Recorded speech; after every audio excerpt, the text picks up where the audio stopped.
Civil supplies department నుంచి తూర్పుగోదావరి జిల్లాలో ప్రత్యేకంగా కాకినాడ ప్రాంతంలో నిన్నటి జరుగుతున్న అనేక తనిఖీల్లో భాగంగా ఉదయం నేను ప్రెస్ మీట్లో మీ అందరికీ వివరించాను.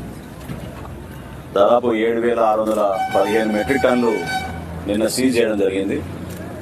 ఈరోజు యాంకరేజ్ పోర్ట్లో కూడా వీళ్ళు ఇదే విధంగా దుర్మార్గంగా వీళ్ళు పేద ప్రజల పొట్ట కొట్టేసి బియ్యాన్ని ఎగుమతి చేసి ఆఫ్రికన్ దేశాలకి చాలా దారుణంగా మన దేశాన్ని కూడా చెడ్డపేరు తీసుకొస్తున్నారు.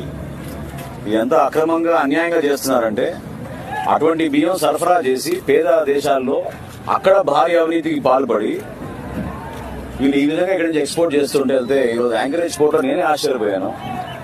మొట్టమొదటిసారి ఇక్కడికి వస్తున్నాను. విన్నాను 2 సంవత్సరాల నుంచి యాంకరేజ్ పోర్ట్ గురించి, ఏ విధంగా ఈ ద్వారంపూడి కుటుంబం మొత్తం కాకినాడ పోర్ట్ ని కబ్జా చేసి అడ్డాగా చేసి యాంకరేజ్ పోర్ట్ ని ఉపయోగిస్తున్నారు అనేది పుంకాలుగా మనం మీడియా సోదరుల ద్వారా చదువుతూనే ఉన్నాం, చూస్తూనే ఉన్నాం.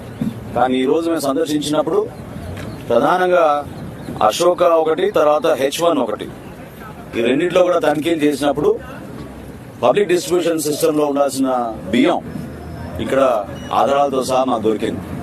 సో 2,800 మెట్రిక్ టన్నులు అశోకాలో అయితే H1లో 2,500 మెట్రిక్ టన్నులు